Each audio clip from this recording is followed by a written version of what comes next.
request you to stay on with us. We're tracking some other key developments from the United States. U.S. President Donald Trump has now taken a fresh dig at late-night host Jimmy Kimmel and ABC just as Jimmy Kimmel Live returns to air.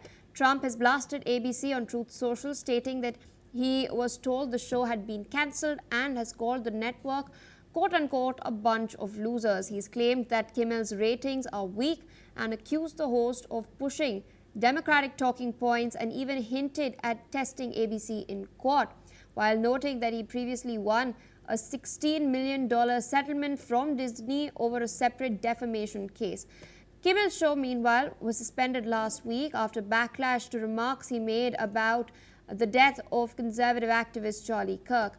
Facing mounting political pressure, including warnings from the FCC, ABC pulled the program, but on Monday it was announced that it would return after a thoughtful conversation with Kimmel. The feud marks the latest clash in Trump's long-running war with late-night comedy hosts, which is now entangled with politics.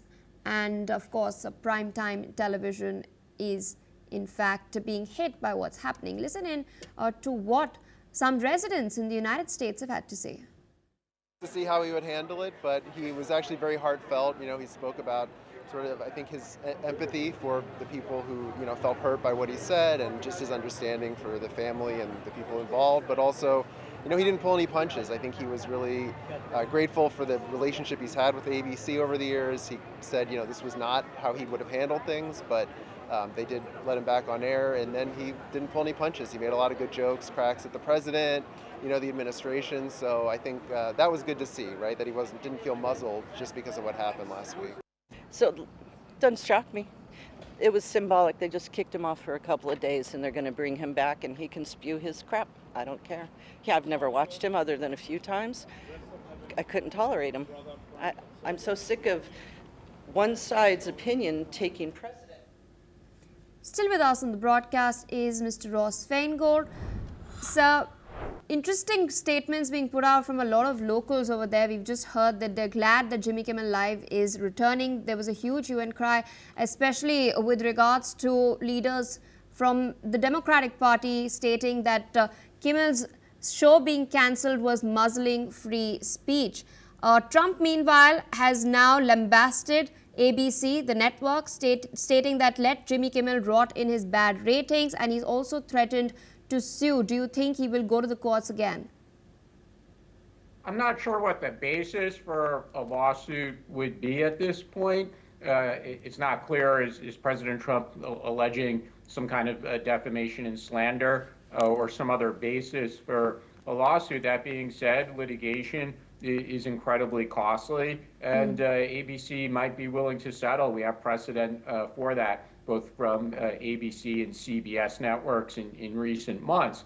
So that remains to be seen. But one thing that is certain is President Trump will continue to use his social media platform, or when he takes questions in person from reporters, to criticize Jimmy Kimmel as long as he's on air on ABC. And that does present some risks for ABC. They are highly regulated by the Federal Communications Commission, and they have to be concerned about the potential for regulatory action if there is a legal basis to do that. But the chairman of the FCC has made it very clear he's watching ABC very closely. As far as the broader public, Kimmel has his fans, and as the clip that you just played showed, he has his detractors.